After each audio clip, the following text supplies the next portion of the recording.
Hey everyone, my name is Greg Bell. I'm a chiropractor and I'm here with a good friend, Daniel McIntyre. He's been a patient with us for over 10-15 years and is also the current Australian shearing champion. And both Daniel and myself, every day, every week, we get a lot of questions when it comes to stretching. What are the best stretches when it comes to shearing? And today what I wanted to do is go through three stretches that I think are absolutely critical to, number one, preventing injuries, and number two, making sure that we make sure the body repairs as fast as it can. And so, Daniel, I know this is something that we cover quite a lot, and so there's three stretches that I wanted to focus on today. The first one is going to be the hamstring muscle group. The second one is going to be what's known as the piriformis muscles, and the third one is what's known as the psoas muscle, deep into the pelvic cavity. These three stretches are designed to do quickly, effectively. Will take no more than 2 to 3 minutes to do, and are designed for you to do before you start shearing or during the day, or even at the end of the day if you're finding that you're still getting a lot of the muscle stiffness and soreness. Let's move into the hamstring muscle group. It's probably, if you were to do one stretch, it's the one stretch that's going to have the biggest benefit. The hamstring muscle group, if you just turned in, facing that way, it attaches to the base of the pelvis, runs down, and actually it doesn't actually attach to the femur, it attaches to the tibia and the fibula either side. There's three muscles to the hamstring group. A lot of the shearers, they'll get very, very tight in this, especially if you're doing a lot of driving and sitting down, because when you're sitting down, this muscle will actually shorten. And so I know that there's a lot of shearers that do a lot of traveling, and it's absolutely critical that you're doing this when you're traveling, just to make sure that you're not getting really, really tight hamstring muscles. And so the best way to do it is to get something that you can put your leg on. And so, Dan, I'll just get you to bring this left leg up there for me. The first one we want to focus on. A lot of people, when they stretch this, they'll try and touch your toes or bend down and do that. I find that puts a lot of stress in the wrong areas and doesn't actually isolate the hamstring muscles the best. So the best way to do it is to keep that leg straight, make sure that the knee's straight, keep the spine straight up and down, and all the movement should actually take place at the hip joint. So you should be pivoting forward like this. So just bending forward, and you'll be able to feel that right there. It doesn't take a lot of movement to feel that, is it? No, it's not a lot of movement. Yeah, and you'll feel that deep in the center of the leg there. The first stretch you want to have with the toes pointed straight up. Hold that for probably about 30 seconds, then backing off. You can actually turn the toe out. Do the same movement again, keep the back straight, leaning forward, and you'll feel that. With the toe out, you'll feel that on the outside of the leg. So Daniel's feeling that on the outside of there, and then you can back off again, and then turning the toe all the way in, and then leaning in.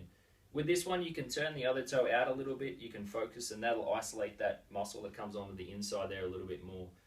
The reason we're doing the three different directions is because there's three muscles with the hamstring, and it isolates every single one of them. So I find that doing 30 seconds with each one, and then swapping, doing the other leg, you'll find that a lot of shearers will have a lot of flexibility in this muscle. You can raise the leg up a little bit higher, and especially if you've been shearing for quite a while, you will get some flexibility in there. The biggest thing is there's not a lot of benefit if you're trying to touch your toes and do a lot of that, because it'll pull on that lower spine. It doesn't actually isolate the hamstring muscles.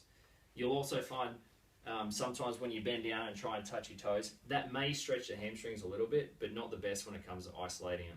The second muscle is going to be what's known as the piriformis muscle. So if you just want to turn around, it's a very short muscle. It's going to attach from the femur and then comes up to an area of the sacrum. It's a very, very strong muscle. For a lot of the learner shearers, when you're first learning, you'll feel like a deep 8 right in the buttock muscles. This is the muscle that you feel, and it's one that will get very, very tight if it's not stretched, on a daily or weekly basis. And again, especially if you're doing a lot of traveling, sitting down a lot, it has a tendency to shorten, and so it can be very, very difficult to lengthen. And so there's three different variations for this, and you may have seen people do these before they start shearing. Dan, let's go through the first one. Just lying on your back there for me. Let's go back this way a little bit. Now, what we want to do is bring this knee up, and then you just contact it from the outside of the knee. I want to be bringing this knee directly to this shoulder. So you want to be pulling it down. What you don't want to be doing is rolling the lower back at all. You want to isolate that. If you just do it with the other leg there for me, Dan. And he's pulling down. Now where you should be feeling that is right down in there, right? Yep. Yep. And so it's going to be a very deep stretch. It's on purpose. It's only a short muscle, but you want to just slowly sustain that stretch. Again, for about 30 to 40 seconds, I find is enough. The other variation for this, if we just do what we went through before, and then lifting that up, is the same one. Now, he's contacting this knee or underneath this leg, and it's actually stretching the opposite piriformis muscle. So if you do it the other way around there for me, mate. That's it.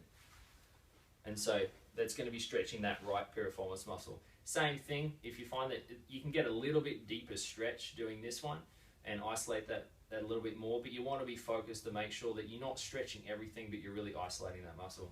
The third variation, you may have seen some shearers, often they'll put their leg up on a bale like this. And so if you just bring the knee forward there for me then, and then actually come down onto it like this. All right. And so again, you can use this, you can do it on just coming back there a little bit, mate. You can do this on a bale when it's on its side, but you want to be feeling that deep into the buttock muscle. All right. You feel that there, mate? Yep. And standing up there for me. So they're the three different variations you can do for that one. Again, it's a very, very critical muscle because both the hamstring and the piriformis muscle, what they do is they allow the flexibility to come through the pelvis joint. So if you look at someone's lower back, if you just turn around there, mate, you'll actually see, turn around a little bit more, you've got the two dimples either side of here, which are known as the pelvis joints. When you bend forward, most of the motion should actually take place through those joints. If those joints are locked, which commonly cause when you've got very tight hamstrings and piriformis muscles, the bending and the movement will actually take place through the middle of the lower spine in what's known as the L4 and the L5 region. This is the area where most shearers will have slip disc herniations. A lot of the lower back injuries will be in that L4, L5 disc. So the best way to prevent that is to make sure the movement's going through the right places. The third one, the final one, is known as the psoas muscle, or the iliacus, and known as the iliopsoas muscle group. What it does is it attaches at 2 points. The first, it attaches to the front of the spine in the lower back. It comes through the pelvis cavity and then joins up with the muscle that attaches on the inside of the pelvis and then wraps down and attaches onto the femur.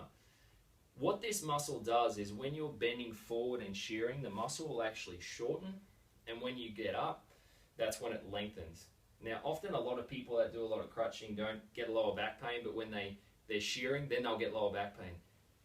Often the reason for that is this muscle is very short. When it's short and you bend up, it'll pull on the front of the vertebra in the lower back.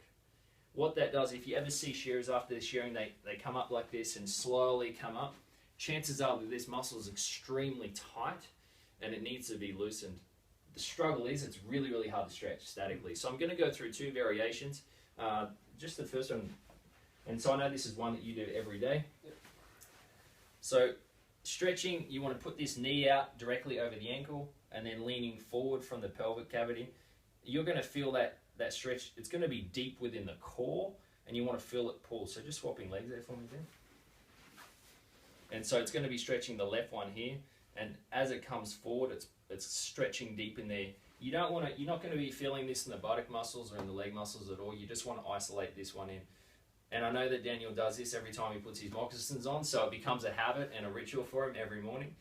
The other variation that we can do, and I find that this is often not the easiest one to do before you start shearing, but if you find that you're having a lot of trouble with this muscle, at the end of the day, just grabbing a tennis ball and just where you want to put it at is actually come off the bone, which is, you'll see there's a point of the bone which is known as the anterior iliac spine, and you want to come off that and actually want to let it sink into the pelvic cavity.